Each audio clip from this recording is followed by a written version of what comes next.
people are going to notice and some people aren't going to like what you're trying to do and will try to stop you. So why would you put yourself in danger? We need to feel helpless. We need to be in danger. We need to show everyone. We need to know that, hey, this world is going to shits, and if I don't do something, no one is. It's going to stay that way. If the women in the 1920s felt the way you felt, we would not have the right to vote. If the women, but things were different back then than they are now. They were worse. They were worse. They didn't have social media. Well, there'd be even less equality than there is now. So, I mean, it's not really that important. I mean, the guys have been doing okay for so far. If we women did win, then we probably do better than them because we're naturally smarter than them. So. Do this instead of going out to protest for something that...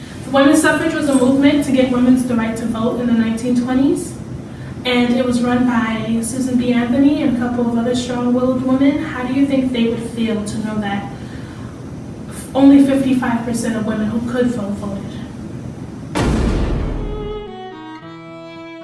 Prior to August 18, 1920, it was a very different America for women. Without the right to vote, they virtually had no rights to their name. All rights were held by men in their lives. First question, are you an active voter? Yes or no? Whether it's in your country or not? No. No. Are you registered to vote? Yes. Then why aren't you an active voter? I don't like the only two people who are running. Why would I vote for someone that I don't like just to have them have another vote? Do you plan on voting this coming up election? I don't know who's running. 19 Democrats are running. Well, I'm a Republican. How would I vote for them anyway?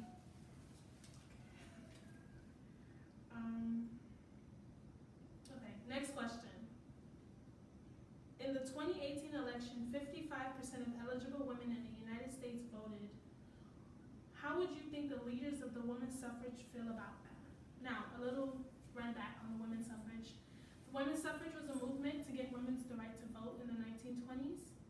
And it was run by Susan B. Anthony and a couple of other strong-willed women. How do you think they would feel to know that only 55% of women who could vote voted? I think there would be like a little disappointment in that, just because they fought so hard in the 20s to be able to have the right to vote. And I think like these days we take it for granted, the right to vote, the right to speak, the right to anything.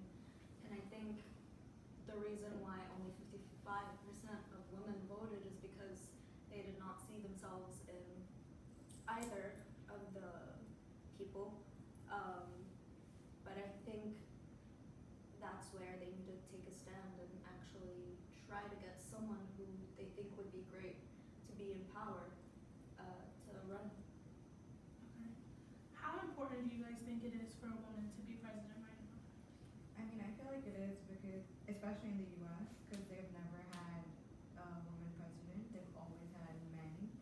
And considering the fact that this is a developed country and it still hasn't had women representation as a president is really disappointing. Yeah. Because Yeah. I come from a developing country and we've had a female prime minister. So the fact that America still hasn't, it's really. I just feel like nobody's gonna vote for a woman because we've had a man for so long. Why break something that's not broken? So you don't think that, cool fact, in 1920, Susan B. Anthony and 16 women went to New York and they voted illegally and got arrested for it. Mm-hmm. And so leading into my next question, I would say, is there any cause that you would stand for and be willing to, like you said, the woman who influenced you, can you take that pressure? Do you guys think honestly you would be able to be beaten up or arrested for a cause you really thought mattered? Because we're in the 21st century and our right to safe abortion is being threatened currently. There's no women in the streets protesting that I know of. And if I'm being honest, I don't have the strength to it. I honestly cannot do it. And I applaud the women for me who could, because I can't. No. I mean, I can be as vocal as I can be on social media, trying my best to have my opinion spread across, try to educate as many people as I can who I